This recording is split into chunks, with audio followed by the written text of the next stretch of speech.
In the tangled universe of Port Charles, few figures embody bad timing and worse judgment as completely as Ric. When he finally makes his way back into sunny Corinthos orbit, it is not as the calculating power player he once imagined himself to be, but as a man who has burned through every ounce of leverage he had and now stands exposed. His most recent attempt to control the narrative of his life, a covert campaign of pressure and manipulation aimed at Alexis and Christina, has collapsed, leaving him financially ruined and morally bankrupt. Yet, instead of retreating to lick his wounds, Ric chooses the most dangerous path available. He tries to reinvent himself as an asset to the very man who has every reason to distrust him. In Ric's mind, if he can present Sonny with a problem only he can solve, he might rewrite the story, turning from pariah to indispensable ally. And in this moment, he decides that Ava Jerome is going to be that problem. From Ric's perspective, Ava is the perfect target to build his second act around. Her name has long been intertwined with chaos, collateral damage, and the kind of quiet violence that echoes through every corner of Port Charles. She is ruthless, strategic, and unafraid of crossing lines that even mobsters hesitate to touch. Ric understands that Sonny does not merely dislike Ava. He sees her as a destabilizing force that keeps his family, his business, and his fragile sense of control under constant threat. If Ric can identify a way to neutralize Ava, legally, financially, or physically, he believes he can present himself as the man who solved a long-standing problem no one else has managed to contain. It is not altruism that pushes him toward Sonny's doorstep.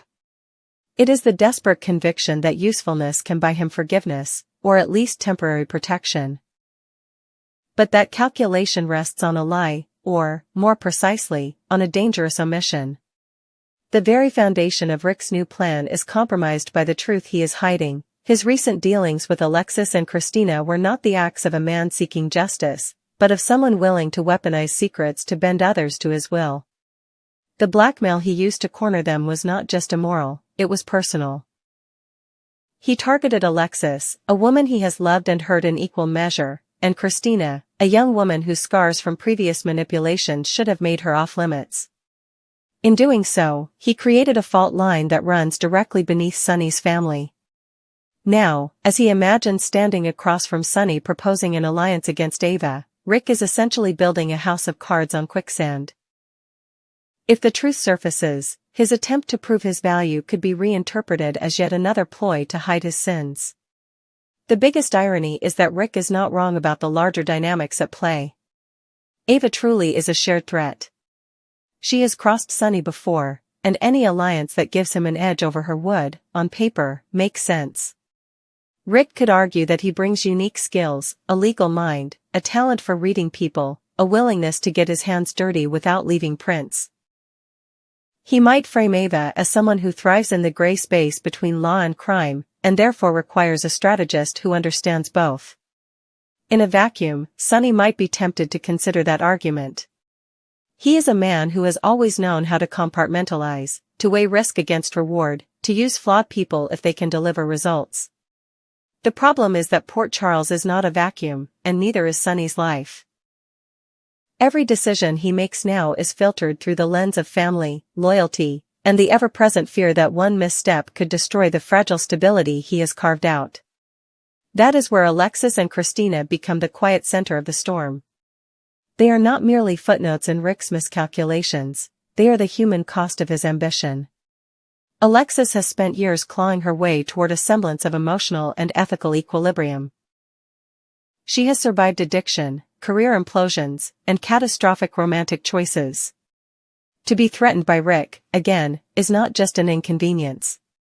It is a betrayal layered atop a history already heavy with disappointment. Christina, on the other hand, has long struggled with her own relationship to power, control, and self-worth. To be cornered by Ric's manipulations is to be dragged back into a psychological space where she is constantly forced to choose between protecting herself and protecting her family. Every secret Ric holds over them is a hook sunk deep into their sense of safety.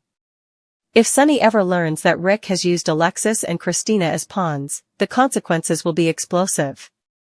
Sonny's code is inconsistent and full of contradictions, but there are lines he takes seriously.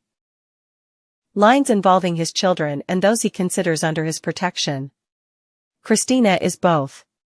Alexis, regardless of their romantic wreckage, remains someone whose safety he feels responsible for in his own complicated way. Ric's attempt to frame himself as a partner against Ava would instantly collapse under the weight of that revelation. The man promising to help protect Sonny's interests would be exposed as someone who directly endangered Sonny's family when it suited him. In that moment, any argument Ric makes about Ava would look less like strategy and more like misdirection, a desperate attempt to point Sonny at another enemy before Sonny turns fully toward him.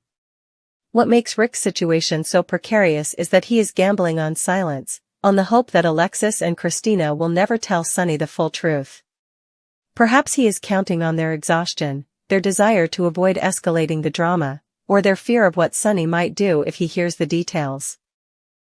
Alexis is often reluctant to feed Sonny's worst impulses, especially when it comes to retaliation. Christina, too, might hesitate to set off a chain of events that ends in bloodshed or permanent estrangement. Ric is banking on their reluctance to turn a painful personal violation into a public war. Yet, the more he inserts himself into Sonny's orbit, the more likely it becomes that someone will ask the wrong question, overhear the wrong conversation, or notice the tension in Alexis and Christina's eyes when his name is mentioned. Silence is not a stable foundation, it is a ticking clock. And then there is Ava herself, a woman who rarely allows anyone to work against her without pushing back. If Ric genuinely moves against her in coordination with Sonny, Ava will not simply accept it. She will investigate, dissect, and retaliate. She is adept at tracing threats back to their source and is not above using other people's secrets as a shield. In fact, she might uncover Ric's blackmail long before Sonny does and decide that the surest way to protect herself is to expose him. Imagine Ava placing that poisoned truth in Sonny's hands at exactly the right moment, framing Ric as the real contagion inside the family.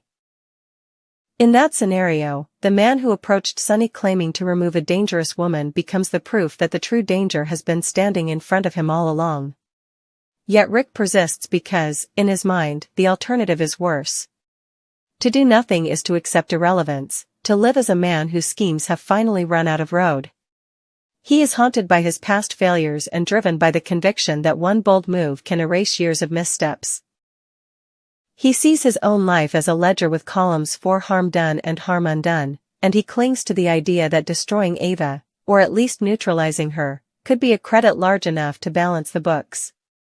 The tragedy is that he never fully reckons with the fact that every new maneuver he attempts is layered on top of unaddressed damage. Without confession, without genuine accountability, every act of redemption becomes just another variation on control. For Sonny, the decision to even entertain Ric's offer would be fraught. On one hand, he understands the value of information, strategy, and timing. If Ric has insight into Ava's weaknesses, Sonny may be tempted to listen, if only to stay ahead of whatever game Ava might be playing. On the other hand, history looms large. Ric has betrayed him before, manipulated those closest to him, and shifted allegiances whenever it seemed profitable. Sonny might ask himself whether accepting Ric's help against Ava would be worth the risk of inviting a serpent back into his garden.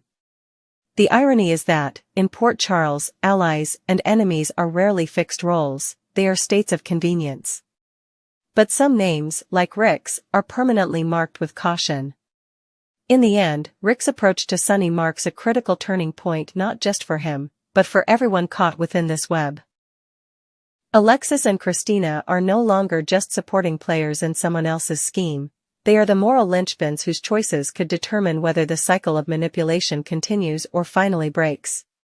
Ava stands as both a tangible threat and a mirror, reflecting back to Ric the ruthless tactics he himself has used. And Sonny remains the axis around which all these choices spin, forced once again to decide who he trusts, who he punishes, and what price he is willing to pay to keep his world from collapsing. Whether Ric's gamble will lead to redemption, ruin, or something murkier in between is still uncertain.